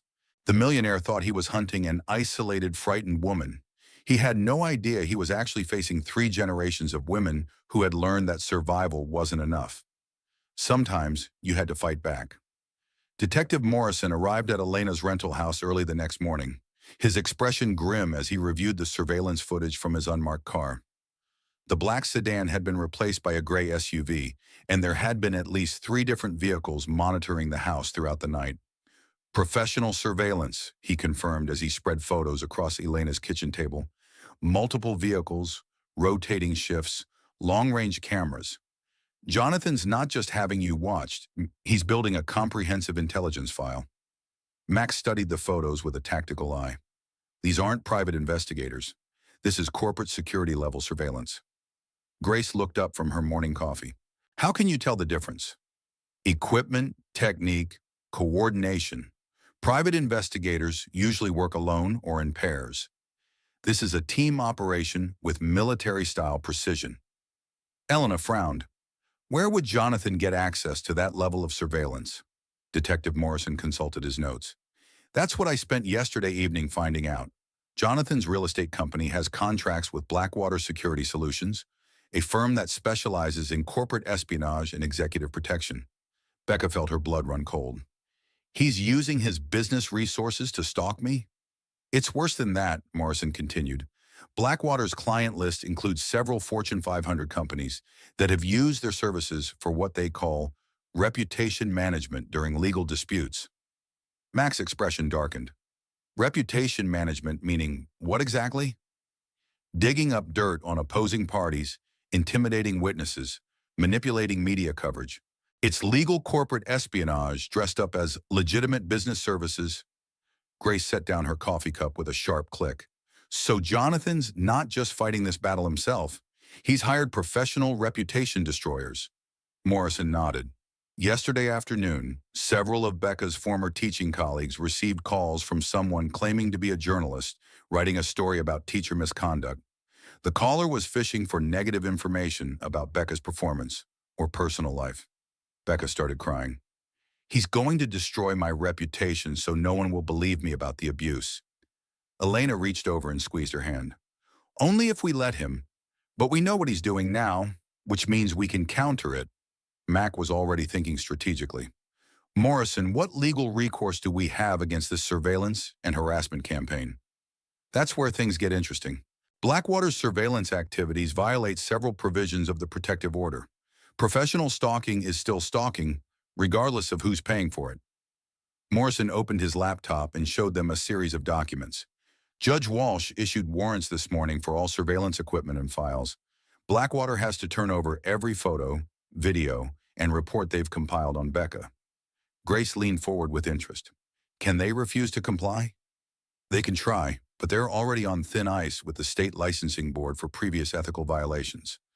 Judge Walsh made it clear that non-compliance would result in immediate suspension of their operating license. Max smiled grimly. Sometimes having friends in the system pays off. As Morrison packed up his materials, his phone rang. After a brief conversation, he hung up with a satisfied expression. That was Blackwater's attorney. They're complying with the warrants and terminating their contract with Jonathan Pemberton effective immediately. Elena raised an eyebrow. That was fast. Judge Walsh has a reputation in legal circles. Companies that ignore her orders tend to find themselves facing very expensive federal investigations. After Morrison left, the house felt different. The constant surveillance had been broken, and for the first time in days, Becca could look out the windows without seeing unfamiliar cars watching her. But Mac knew this was just the beginning of Jonathan's escalation, not the end. His phone rang, displaying Amanda's number. Mac, we have a problem, Amanda said immediately. Jonathan's attorneys have filed a motion claiming Becca is mentally incompetent and requesting emergency custody of the unborn child. Mac put the phone on speaker so everyone could hear. On what grounds?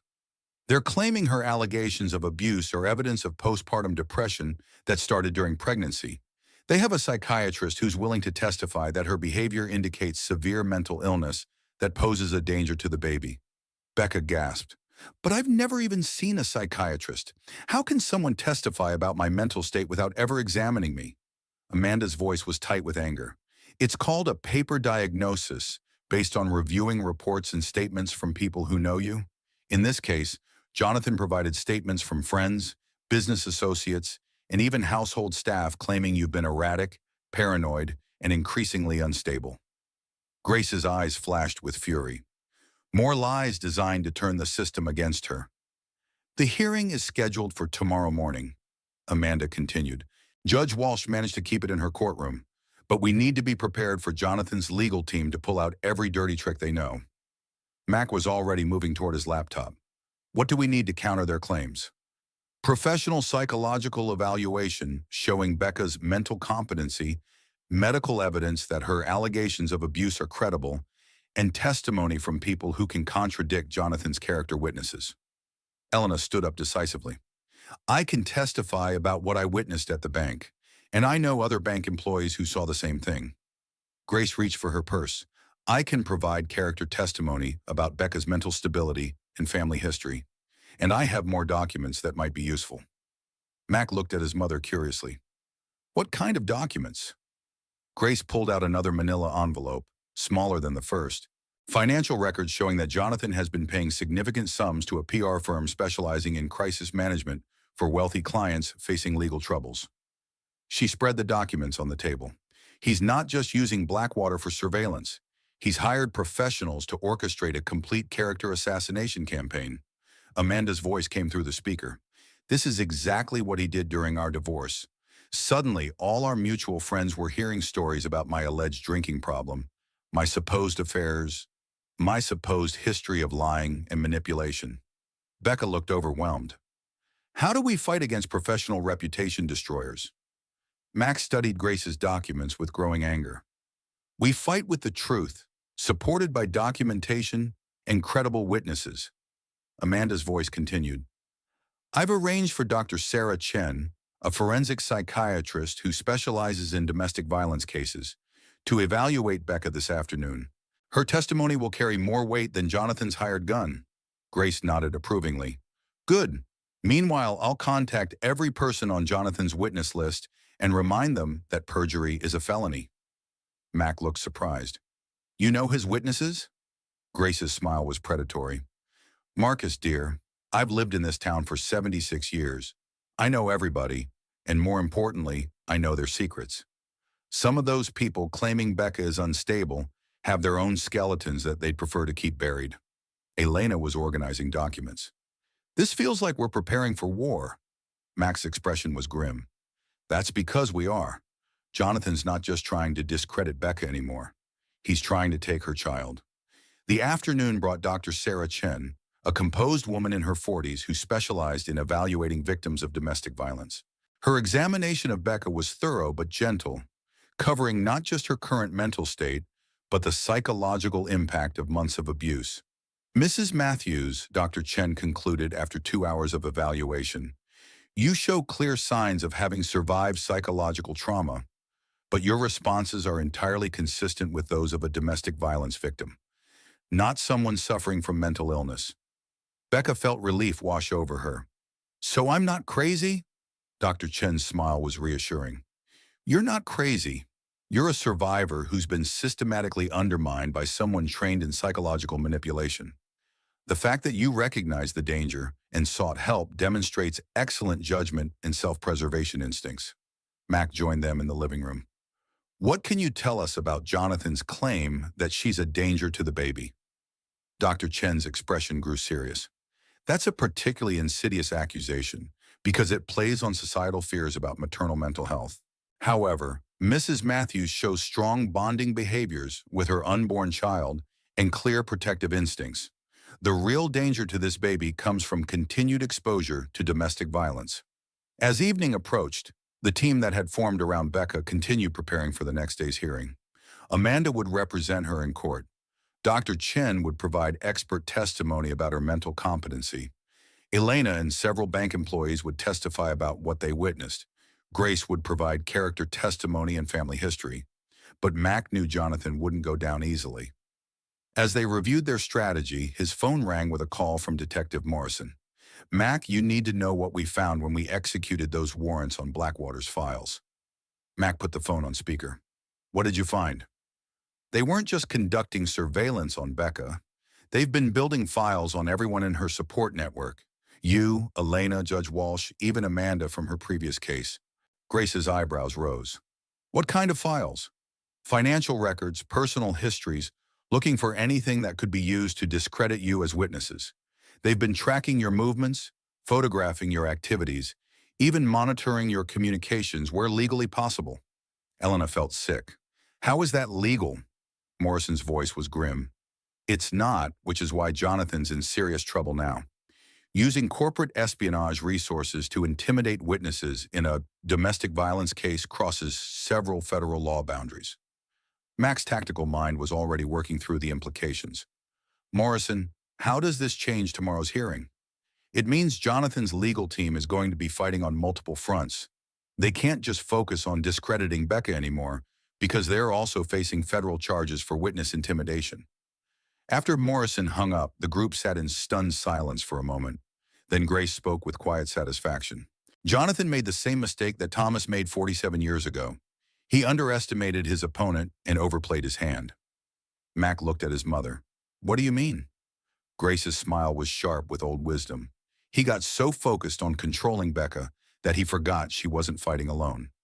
When you attack an entire network of people who care about each other, you don't just face one opponent, you face all of them. Elena nodded slowly. And some of us have been through this before. Becca, who had been quiet during the strategic discussions, finally spoke. I can't believe he would go this far. Part of me still remembers the man I thought I married. Amanda's voice came through the phone, which was still connected. Becca, that man never existed. What you remember was a carefully constructed performance designed to make you fall in love with an illusion. Grace reached over and took Becca's hand. Sweetheart, grieving the loss of who you thought he was is normal, but don't let that grief make you forget who he really is. As they prepared for bed, Mac did a final security check of the house. The surveillance vehicles were gone, but he knew Jonathan wouldn't give up easily. Tomorrow's hearing would determine whether Becca could keep her child and her freedom, or whether Jonathan's money and connections would allow him to continue controlling her life. But for the first time since this battle began, Mac felt confident about their chances. They had the truth, they had evidence, and they had each other. Jonathan Pemberton was about to learn that some fights couldn't be won with money. Some fights had to be won with justice. The family courtroom was packed by 8 a.m., an unusual crowd for what should have been a routine protective order hearing.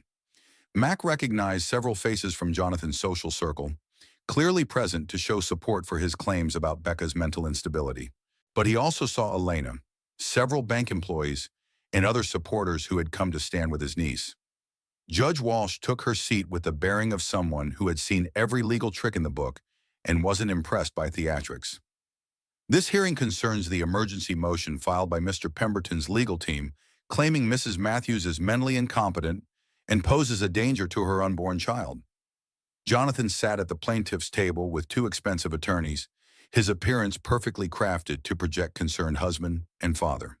He wore a conservative navy suit and maintained an expression of worried sadness that Mac recognized as pure performance.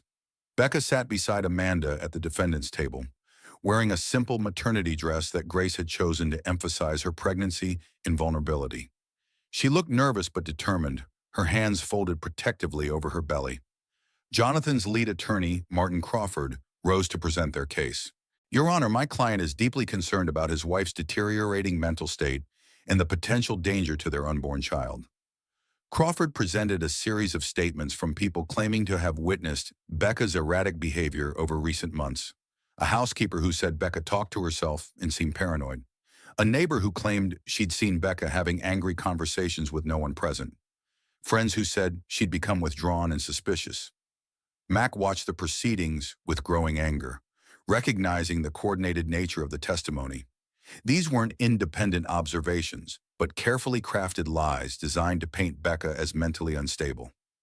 Crawford's final witness was Dr. Richard Hartley, a psychiatrist who had never examined Becca, but was prepared to offer an expert opinion based on the statements provided. Dr. Hartley, Crawford asked, based on your review of the evidence, what is your professional opinion about Mrs. Matthews' mental state? Dr. Hartley, a pompous man in his 60s, spoke with false authority. The pattern described by multiple witnesses is consistent with postpartum psychosis that has manifested during pregnancy. Mrs. Matthews appears to be suffering from paranoid delusions, particularly focused on her husband's alleged abusive behavior. Mac felt Becca tense beside him as the doctor continued his character assassination disguised as medical testimony. In my professional opinion, Mrs. Matthews poses a clear danger to her unborn child and requires immediate psychiatric intervention. The baby should be placed in protective custody at birth to ensure its safety. When Crawford finished, Judge Walsh turned to Amanda. Counsel, you may present your response. Amanda rose with calm confidence.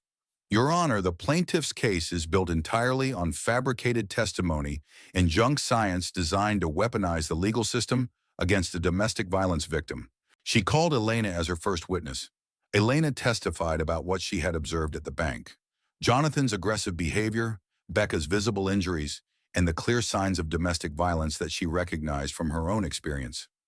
Next came Dr. Patricia Henley, who described Becca's medical condition after the bank incident and provided professional documentation of the abuse injuries. Dr. Henley, Amanda asked, in your medical opinion, did Mrs. Matthews show any signs of mental illness or incompetency when you treated her? None whatsoever. She was traumatized and frightened, which are normal responses to domestic violence, but she was completely lucid, coherent, and appropriately concerned for her baby's welfare. Amanda's final witness was Dr. Sarah Chen, whose forensic psychiatry credentials far exceeded those of Jonathan's hired expert. Dr. Chen, you conducted a comprehensive psychological evaluation of Mrs. Matthews yesterday. What were your findings? Dr. Chen spoke with quiet authority. Mrs. Matthews shows no signs of mental illness, psychosis, or incompetency. She exhibits symptoms consistent with someone who has survived systematic psychological and physical abuse, including hypervigilance, anxiety, and trust issues. These are normal trauma responses, not mental illness. Amanda approached the witness stand. Dr. Chen, the plaintiff's expert, testified that Mrs. Matthews suffers from paranoid delusions about abuse that never occurred. How do you respond to that assessment? Dr. Chen's expression hardened. That assessment is not only professionally irresponsible, but potentially dangerous. Dismissing documented domestic violence as paranoid delusions perpetuates exactly the kind of victim blaming that prevents abuse survivors from seeking help. But Amanda wasn't finished. Your Honor, I'd like to call one additional witness, Grace Sullivan. Grace rose from the gallery with the dignity of 7 decades of hard-earned wisdom. As she took the oath, Mac noticed several people in Jonathan's section shift uncomfortably in their seats. Mrs. Sullivan, Amanda began, you are Mrs. Matthews' grandmother and have known her since birth. Can you tell the court about her mental stability and character? Grace's voice carried the authority of absolute truth. Rebecca has always been one of the most level-headed, responsible young women I've ever known. She was an excellent teacher, beloved by her students and respected by her colleagues. Mrs. Sullivan, have you observed any changes in your granddaughter's behavior over the past year? Grace's expression grew sad but determined. Yes, I have. She became withdrawn, anxious, and isolated from her family. Having survived domestic violence myself in my younger years, I recognized the signs immediately. A murmur ran through the courtroom. Jonathan's attorney objected, but Judge Walsh allowed the testimony to continue. Mrs. Sullivan, the plaintiff, has presented testimony from multiple witnesses, claiming Mrs. Matthews has exhibited erratic behavior. How do you respond to those claims? Grace turned to look directly at Jonathan's supporters in the gallery. I've lived in this community for 76 years. I know most of the people who testified against my granddaughter, and I know what kind of pressure wealthy men can apply to ensure favorable testimony. Amanda smiled slightly. Are you suggesting the witnesses committed perjury? I'm suggesting that people sometimes say what they're paid to say or what they're threatened into saying, but I'm also suggesting that lies have a way of catching up with people. Grace reached into her purse and pulled out a small recording device, especially when those lies are contradicted by recorded conversations. Jonathan's lead attorney jumped to his feet. Objection! This evidence wasn't disclosed during discovery. Judge Walsh looked intrigued. Mrs. Sullivan, what exactly is on that recording? Grace's smile was sharp with satisfaction. A conversation I had yesterday evening with Mrs. Patricia Henderson, who testified that she witnessed my granddaughter's erratic behavior. In this conversation, Mrs. Henderson admits that she was paid $5,000 by Mr. Pemberton's representatives to provide false testimony. The courtroom erupted. Jonathan's face went white as his carefully constructed case began crumbling around him. Judge Walsh called for order and demanded to hear the recording. Mrs. Henderson's voice came through clearly. Grace, I'm so sorry. I needed the money for my mother's medical bills, but I know what I did was wrong. Jonathan's people said they just needed me to describe some odd behavior, that it would help him get custody of the baby for its own protection. As the recording continued, Mrs. Henderson described how she had been coached on what to say, provided with specific details about Becca's supposed erratic behavior, and warned not to discuss her testimony with anyone. When the recording ended, Judge Walsh's expression was thunderous. Mr. Crawford, I'm ordering an immediate investigation into witness tampering and perjury in this case. But Amanda wasn't finished with her surprise evidence. Your Honor, I have additional recordings of similar conversations with other witnesses who were paid to provide false testimony against Mrs. Matthews. Jonathan started to rise from his seat, but his attorney grabbed his arm. Matt could see the panic in the millionaire's eyes as he realized his carefully orchestrated plan was collapsing. Judge Walsh called for a recess to review the new evidence. In the hallway outside the courtroom, Jonathan finally lost his composure completely. This is insane, he shouted at his attorneys. How could that old woman have recordings? How could she have known to record those conversations? Max stepped forward, his military bearing making him appear larger and more intimidating than his actual size. Because she's been investigating you for months, Jonathan.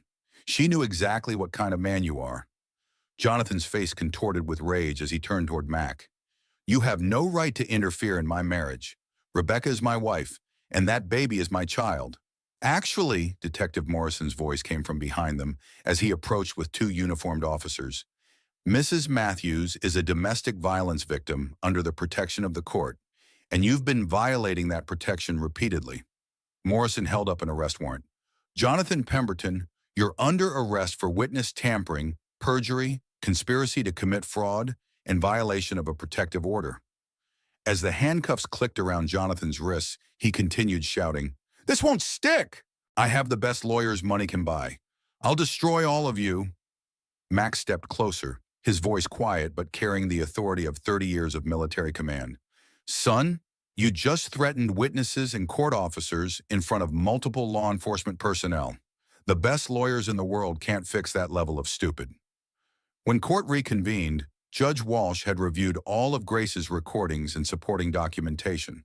Her ruling was swift and decisive.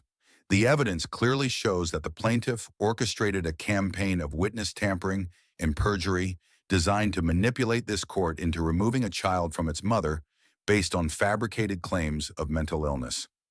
She turned toward the table where Jonathan's attorney sat alone, their client having been led away in handcuffs. Not only is the motion for emergency custody denied, I'm extending the protective order indefinitely and referring this matter to the district attorney for prosecution of multiple felony charges. Judge Walsh's expression softened as she looked at Becca. Mrs. Matthews, I want you to understand that this court recognizes you as a victim of domestic violence who showed remarkable courage in seeking help. Your child will remain with you, and the state will provide whatever resources you need to ensure both your safety. As they left the courthouse, Becca was crying with relief while Grace maintained the satisfied expression of someone whose careful planning had achieved perfect results. Grandma Grace, Max said as they walked to their cars, how did you know to record those conversations? Grace's smile was mysterious. Marcus, when you've lived as long as I have and seen as much as I've seen, you learn to prepare for every possibility. I've been recording conversations with suspicious people for decades. Elena shook her head in amazement. You single-handedly destroyed Jonathan's entire legal strategy. Grace's expression grew serious. I didn't do it single-handedly. We all did it together. That's what family means, what community means. We protect each other. As they drove back to the rental house, Mac reflected on the morning's events. Jonathan's arrest had been broadcast on local news, and his reputation was in ruins. The expensive lawyers, the paid witnesses, the professional surveillance, all of it had backfired spectacularly. But more than Jonathan's downfall, Mac was amazed by the network of people who had rallied to protect Becca. Elena, who had recognized abuse from her own experience. Amanda, who had turned her survival into advocacy for others. Dr. Henley, who had documented the truth despite potential professional consequences. Judge Walsh, who had seen through the manipulation and protected the victim. And most of all, Grace, who had spent months quietly building an unshakable case based on truth and justice. Jonathan Pemberton had thought he could use his wealth and connections to destroy an isolated, frightened woman. Instead, he had discovered that some women aren't as isolated as they appear, and some fights can't be won with money. The prosecutorial machinery of justice moved with surprising speed once Jonathan's arrest became public knowledge. Within 48 hours, District Attorney Michael Torres had assembled a task force specifically dedicated to investigating what media outlets were already calling the Pemberton domestic violence conspiracy. Max sat in the DA's conference room, reviewing evidence that had been accumulating for months. Financial records showed that Jonathan had paid over $50,000 to various individuals for false testimony, witness intimidation, and character assassination services. The scope of his systematic abuse of the legal system was staggering. General Sullivan, DA Torres said, spreading additional documents across the table, we're looking at multiple felony charges, including witness tampering, perjury, conspiracy to commit fraud, domestic violence, and violation of protective orders. But there's more. Mac looked up from the financial records. What else? The federal investigation into Blackwater Security Solutions has uncovered evidence that Mr. Pemberton used their services to intimidate witnesses in his previous divorce as well. We're talking about a pattern spanning at least 4 years. Detective Morrison entered the conference room carrying a thick file. It gets worse. We found evidence that Jonathan has been systematically using corporate resources to silence multiple victims over the past decade. Torres nodded grimly. 3 former employees, 2 ex-girlfriends, and his first wife. All threatened, intimidated, or paid off to prevent them from pursuing legal action or speaking publicly about his behavior. Mac felt a cold anger settling in his chest. How many victims are we talking about? Morrison consulted his notes. At least 8 women that we can document, probably more that we haven't found yet. Jonathan's been operating like a serial predator with unlimited resources to cover his tracks. The conference room door opened, and Amanda entered with Judge Walsh and Elena. Amanda's expression was grim but determined. "Gentlemen," Judge Walsh said, taking a seat at the table, "we need to discuss how to handle this case in a way that protects all the victims while ensuring justice is served." D.A. Torres leaned forward. "Your Honor, what are you thinking?" "I'm thinking we need to do this right. No plea bargains, no reduced charges, no quiet settlements. Mr. Pemberton has spent years manipulating the system to escape consequences for his actions. That ends now." Elena pulled out her own file folder. "I've been contacted by 2 of Jonathan's former employees who are willing to testify about workplace harassment and intimidation. The bank's victim assistance program has connected me with other women who have similar stories." Max studied the growing pile of evidence. "How solid is the case against him?" Morrison smiled grimly. "Ironically, his wealth and arrogance worked against him. Because he could afford professional services, there's an extensive paper trail. Contracts with Blackwater, payments to witnesses, communications with attorneys discussing witness intimidation strategies." Amanda nodded. "He documented his own crimes because he never thought anyone would have the resources or courage to investigate him thoroughly." Judge Walsh's expression was satisfied. "And he never anticipated facing a coordinated response from people who understood exactly what they were dealing with." Over the next several hours, they worked together to build a comprehensive prosecution strategy. Each victim would have the opportunity to testify, supported by documentary evidence and expert testimony about domestic violence patterns. The case would be tried in Judge Walsh's courtroom, ensuring that Jonathan's legal team couldn't manipulate the proceedings. But Mac was most impressed by what had happened to Becca during the week since Jonathan's arrest. With the immediate threat removed and a strong support network around her, she had begun to reclaim her life with remarkable determination. She had enrolled in online classes to complete her teaching certification renewal. She had started attending a support group for domestic violence survivors led by Dr. Sarah Chen.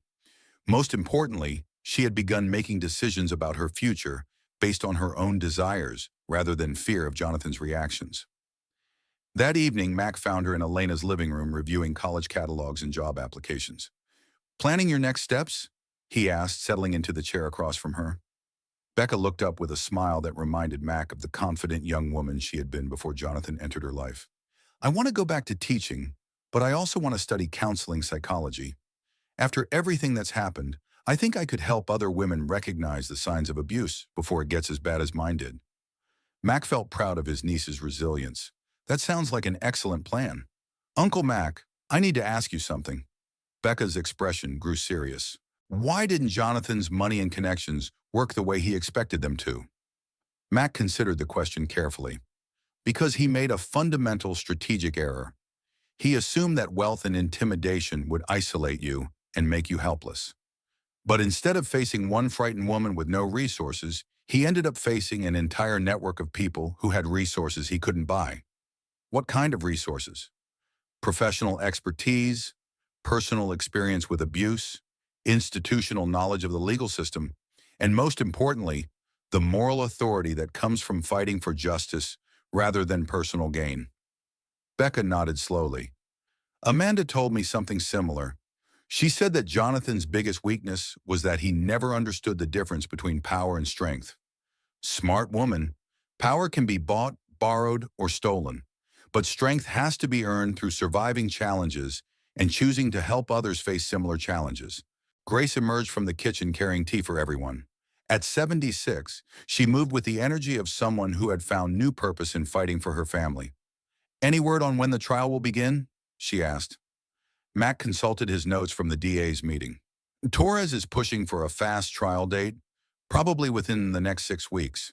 Jonathan's legal team will try to delay, but Judge Walsh isn't inclined to give them much leeway." Elena joined them from her home office where she had been coordinating with other victims. "I just got off the phone with 2 more women who want to testify. Jonathan's arrest has given others the courage to come forward." Grace's expression was satisfied. "Good. It's time for all his chickens to come home to roost." Over the following weeks, Mac watched with amazement as the prosecution built an overwhelming case against Jonathan. The evidence was so extensive that his high-priced legal team began discussing plea bargain possibilities. But DA Torres held firm to his commitment to Judge Walsh. No deals, no reduced charges. The media coverage was extensive but respectful to the victims. Rather than sensationalizing the abuse, reporters focused on the systematic nature of Jonathan's crimes and the courage of the women who had come forward to testify. Mac was particularly impressed by an investigative series written by journalist Sarah Peterson, who had spent weeks documenting how wealthy abusers use corporate resources and legal manipulation to silence their victims. The article sparked conversations about legislative changes to prevent similar cases in the future. 3 weeks before the trial, Mac received a call from his former commanding officer, General Patricia Stone, now working in Pentagon oversight of military justice systems. "Mac, I've been following the news about your niece's case. I wanted you to know that what you've done has caught attention at the highest levels of military leadership." Mac was surprised. "In what way?"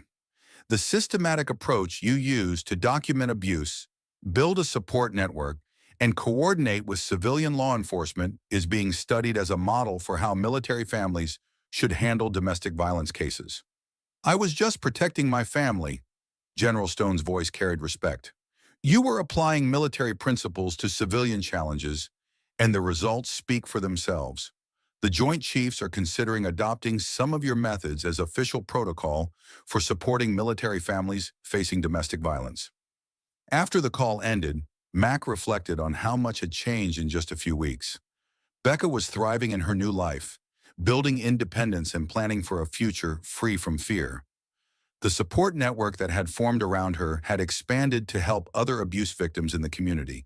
Even Elena had been promoted to regional manager, partly due to her leadership in implementing victim assistance programs at her bank. But most remarkably, Grace had become something of a local celebrity for her role in exposing Jonathan's witness tampering scheme. She had been interviewed by several news outlets and invited to speak at domestic violence awareness events. "Grandma Grace," Mac asked her one evening as they prepared dinner together, "how does it feel to be famous?" Grace laughed, her eyes twinkling with mischief. "Marcus, I'm not famous. I'm just a 76-year-old woman who finally got to use everything I learned in 7 decades of dealing with bullies and predators. Any regrets about getting involved?" Grace's expression grew serious. "My only regret is that it took me so long to act on my suspicions. If I'd moved faster, maybe I could have prevented some of Becca's suffering." Max squeezed his mother's shoulder. "Mom, you saved her life and her baby's future? That's what matters." As they sat down to eat, Mac looked around the table at the people who had become family through crisis. Elena, who had turned her own survival into a mission to help others. Amanda, who had transformed her legal expertise into advocacy for abuse victims. Becca, who was rebuilding her life with remarkable courage and determination. And Grace, whose quiet investigation had brought down a predator who thought he was untouchable. Jonathan Pemberton had tried to use his wealth and connections to destroy an isolated woman. Instead, he had discovered that some women aren't isolated at all. They're surrounded by networks of survivors who refuse to let anyone face danger alone. The trial was still ahead, but Mac already knew they had won the most important battle. Becca was safe, the baby was protected, and Jonathan would never hurt another woman. That was justice served military style. 6 months later, Max stood in the maternity ward of Memorial Hospital, holding his 3-day-old great niece through the nursery window. Grace Rebecca Matthews had been born healthy and perfect, weighing 7 pounds and 2 ounces, with her mother's dark hair and what appeared to be the Sullivan family's stubborn chin. "She's beautiful," Elena said, joining him at the window. And Becca looks radiant. Mac nodded, watching as his niece nursed her daughter in the room beyond. Becca had chosen to revert to her maiden name during the legal proceedings, and baby Grace would carry the Matthews name rather than Pemberton. It was one of many decisions Becca had made to reclaim her identity and her future. "Any word on sentencing?" Elena asked quietly. Mac checked his phone for messages from Detective Morrison. "Judge Walsh is announcing it this afternoon. Morrison thinks Jonathan will get the maximum on all counts." The trial had lasted 3 weeks and dominated local media coverage. Jonathan's legal team had tried every possible defense, from claiming the abuse allegations were fabricated to suggesting that the witness tampering was conducted by rogue employees without his knowledge. But the evidence had been overwhelming, and the testimony of 8 different victims had painted a clear picture of a serial predator who used wealth and intimidation to silence his victims. The jury had deliberated for less than 4 hours before returning guilty verdicts on all charges: multiple counts of domestic violence, witness tampering, perjury, conspiracy to commit fraud, and violation of protective orders. The federal charges related to using corporate resources for stalking and intimidation would be sentenced separately. Grace approached the nursery window, carrying coffee for everyone. At 76, she moved with the satisfaction of someone whose careful planning had achieved perfect results. "Any problems with the press?" Mac asked her. Grace smiled. "A few reporters tried to interview me about the grandmother who brought down a millionaire. But I told them the real story was about women supporting women and families protecting their own." Amanda arrived carrying flowers and wearing the tired but satisfied expression of someone who had just won a landmark case. "Sorry I'm late. I was at the courthouse filing the final paperwork for Becca's divorce and the termination of Jonathan's parental rights." Mac raised an eyebrow. "He agreed to terminate his rights?" Amanda's smile was sharp. When faced with the choice between losing his parental rights voluntarily or having them terminated involuntarily while he serves his prison sentence, he chose to maintain some dignity. Elena nodded approvingly. "So he can never claim custody or visitation rights?" "Never. Baby Grace will grow up without any legal connection to her biological father, and Becca will have complete control over whether or when to tell her about him." They were interrupted by Dr. Patricia Henley, who emerged from Becca's room with a satisfied expression. "Mother and baby are doing beautifully. Becca's recovery is progressing perfectly, and Grace is already showing signs of being as strong-willed as the rest of her family." Mac laughed. "Poor kid doesn't know what she's in for, being raised by Sullivan women." Grace's expression grew mock serious. "That child is going to learn from birth that she comes from a line of survivors, and that her family will always fight for her no matter what." Dr. Henley checked her notes. "Becca should be able to go home tomorrow if everything continues progressing well. Do you have everything set up for her?" Elena nodded. "She's moving into a 2-bedroom apartment near the college campus. Between the Victim Compensation Fund and Jonathan's seized assets, she has enough money to finish her degree and support herself and the baby." Amanda added, "She's also received several job offers from school districts that heard about her case and wanted to support a survivor rebuilding her life." As afternoon approached, they gathered in Becca's hospital room to hear the sentencing results. Detective Morrison called Mac's phone with the news. Jonathan had received the maximum sentence on all state charges, totaling 15 years in prison without possibility of parole for the first 7 years. The federal charges would add additional time. 15 years, Becca repeated quietly, holding baby Grace against her chest. "She'll be in high school before he gets out." Mac sat beside the hospital bed. "How do you feel about that?" Becca considered the question carefully. "Relieved, scared about being a single mother, but also excited about making my own choices for the first time in years." Grace leaned over to stroke the baby's tiny hand. "Sweetheart, you're not going to be a single mother. You're going to be a supported mother with an entire family backing you up." Amanda was reviewing legal documents. "The civil lawsuit against Jonathan's assets is proceeding smoothly.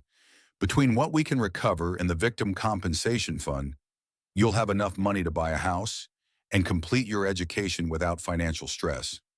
Elena added, "And the bank has offered you a position in our new victim advocacy program once you're ready to return to work." It would combine your teaching skills with counseling training to help other abuse survivors. Over the next several hours, they discussed practical plans for Becca's new life. She would finish her teaching degree while working part-time for Elena's victim advocacy program. Grace would provide childcare support, allowing Becca to maintain her independence while ensuring she wasn't overwhelmed as a new mother. Most importantly, the support network that had formed during the crisis would continue as an extended family for both Becca and baby Grace. As evening fell and visiting hours ended, Mac took one final look at his great niece sleeping peacefully in her mother's arms.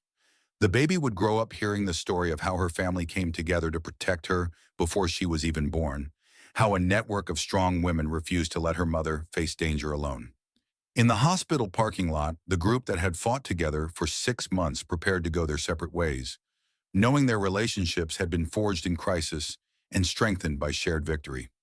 "Thank you all," Becca called from her wheelchair as a nurse prepared to take her back to her room. "For everything, for seeing me when I couldn't see myself, for believing me when I couldn't believe myself, and for teaching me what real family means." Grace kissed her granddaughter's forehead. "That's what we do, dear. We see each other, we believe each other, and we protect each other. Always." 3 months later, Max stood in Becca's new apartment, watching as she fed Grace while reviewing course catalogs for her graduate studies in counseling psychology. The space was bright and cheerful, decorated with photos of family and friends, rather than the expensive but cold artwork that had filled her house with Jonathan. "Uncle Mac," Becca said, looking up from her studies, "I've been thinking about something Dr. Chen said during my testimony." Max settled into the chair across from her. "What's that?" "She said that surviving abuse isn't just about getting away from the abuser. It's about rebuilding your identity and finding your purpose. I think I've found mine." Max smiled, seeing the confident, determined woman his niece had become. "What's your purpose?" Becca looked down at baby Grace, then back at Mac. "To make sure no woman ever has to face what I faced alone. To use my experience to help others recognize the warning signs and find the strength to ask for help." "That sounds like a worthy mission." Becca's expression grew serious. "I want to establish a nonprofit organization that provides comprehensive support for domestic violence survivors. Legal aid, counseling, financial assistance, job training, child care, everything they need to rebuild their lives." Mac felt proud of his niece's vision. "That's ambitious. Do you have funding ideas?" Becca smiled. "Actually, yes. Jonathan's seized assets are being distributed to his victims through the civil lawsuit. My portion is substantial enough to provide seed funding for the organization." Grace entered from the kitchen carrying tea and wearing an expression of deep satisfaction. "Using his money to help other women escape from men like him. I call that poetic justice." Elena arrived for their weekly dinner together, carrying groceries and news from the bank's victim advocacy program. "Becca, we've had 3 more women come forward this week asking for help with abusive relationships. Word is spreading that there are people who understand and won't judge." Amanda joined them via video call from her office, where she was working late on another domestic violence case. The legal precedents from Jonathan's case are already being cited in other jurisdictions. Prosecutors across the country are using our documentation methods and witness protection strategies. As they prepared dinner together, Mac reflected on how much had changed in less than a year. Becca had gone from being an isolated, frightened woman trapped in an abusive marriage to becoming a confident advocate planning to help other survivors. Baby Grace was thriving in an environment filled with love, support, and strong female role models. The network of relationships that had formed during the crisis had evolved into something that looked very much like extended family. Elena had become Becca's closest friend and business partner in the victim advocacy program. Amanda provided legal expertise and mentoring in nonprofit management. Grace offered childcare, family history, and the wisdom of someone who had survived her own battles with abusers. Most remarkably, their story had inspired similar networks in other communities. Mac regularly received calls from military personnel, law enforcement officers, and social workers asking for guidance on how to build coordinated responses to domestic violence cases. "Uncle Mac," Becca said as they sat down to eat, "do you ever think about what would have happened if you hadn't been working at the bank that day?" Mac considered the question. "I think you would have found another way to ask for help." You had already reached your breaking point, and you were ready to fight for your baby's safety. Grace nodded approvingly. The strength was already there, dear. Mac just happened to be in the right place at the right time to help you access it. Elena disagreed gently. I think it was more than coincidence. Mac chose to work at that bank specifically because he was worried about you. He positioned himself to be available when you needed help. Amanda's voice came through the video call. And Grace spent months investigating Jonathan, building evidence for exactly this kind of situation. You were both preparing to protect Becca before she even knew she needed protection. Becca looked around the table at the faces of people who had become her chosen family. So you're saying I was never really alone, even when I felt completely isolated? Max smiled. That's exactly what we're saying. Jonathan thought he had cut you off from everyone who cared about you, but family doesn't give up that easily. As the evening continued, they discussed plans for Becca's nonprofit organization, tentatively named Grace's Place in honor of both baby Grace and the grandmother, whose investigation had brought down Jonathan Pemberton. The organization would provide comprehensive support services modeled on the network that had protected Becca. The goal, Becca explained, is to ensure that no abuse victim has to navigate the system alone. Legal aid, medical advocacy, financial assistance, job training, childcare, counseling, and most importantly, a community of survivors who understand exactly what they're going through. Mac felt deep satisfaction watching his niece plan her future. She had not only survived a systematic campaign of abuse and intimidation, but had transformed her experience into a mission to help others. As the evening ended and everyone prepared to leave, baby Grace woke up and began fussing. Mac held his great niece while Becca prepared a bottle, marveling at how much the tiny girl resembled her mother at that age. Grace Rebecca Matthews, he said softly to the baby, you're going to grow up hearing stories about how your whole family came together to protect you before you were even born. And you're going to learn that real strength isn't about never needing help. It's about building relationships with people who will help you face whatever challenges come your way. The baby gurgled contentedly as if she understood and approved of the plan. 6 months later, Max stood at the podium in the community center, where Grace's Place had held its grand opening ceremony. The nonprofit had already helped 15 women escape abusive relationships and rebuild their lives with comprehensive support services. Ladies and gentlemen, he said to the crowd of supporters, donors, and survivors, today we celebrate more than just the opening of a new organization.